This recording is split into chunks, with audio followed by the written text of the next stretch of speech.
All right, I just wanted to record a little video today to tell you about Hot Docs Festival, which, if you don't know, is a fantastic documentary festival that we have here in Toronto. TIFF gets all the glory, but Hot Docs is world class and really brings together some of the best films that there are. I had the opportunity over the last weekend to watch 5 films. So I did 2 days of 2 films and then 1 film yesterday because I was feeling a little bit tired, and I want to tell you about them. I am logging them on Letterboxd, which is why I have my phone with me here. I'm planning on watching probably somewhere between 15 and 20 between now and when the festival ends on the 9th. So there is still a little bit of time for you to watch stuff if you haven't. I'll go from favorite right off the top.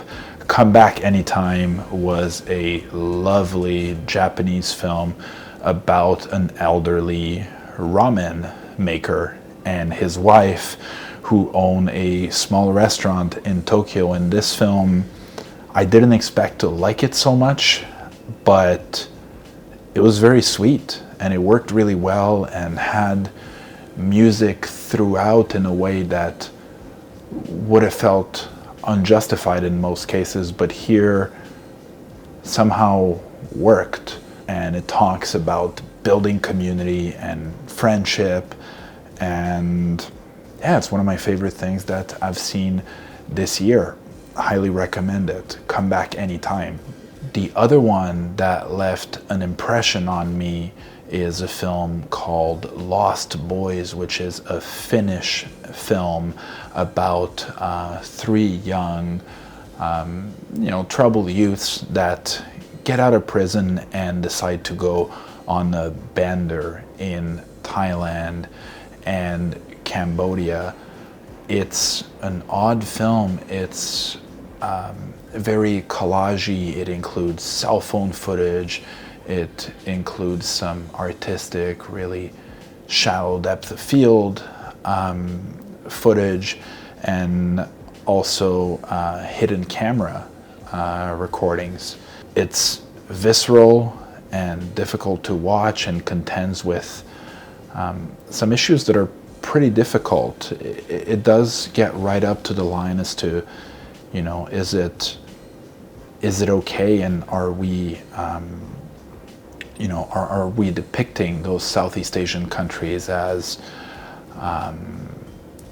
sort of disturbingly lawless? But it never quite crosses that line, because from the get-go we understand that these characters are deeply flawed, and that what's coming to them is ultimately their fault. There's no attempt at dodging or placing blame.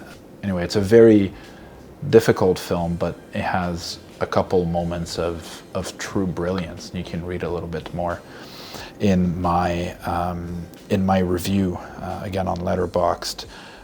One more that I really enjoyed, Dirty Tricks, which is an Israeli film about a cheating scandal in the world of bridge. I'm not sure why I was compelled to watch this film, but yeah, Dirty Tricks is really fun with a really compelling central character, and just a subject that you don't hear about for good reason, I suppose, but I do recommend that one as well. 2 more films that I watched over the last few days. First of all, The New Plastic Road, which is a film that takes place in Tajikistan and centers on a truck driver looking at his business as he drives to and from China, tries to expand, and also just his family life as he goes through some personal changes and health challenges. To me, it was a little bit slow, but some beautiful cinematography, so worth it if you're interested in the region. To me, it wasn't quite my cup of tea, but a good film nonetheless.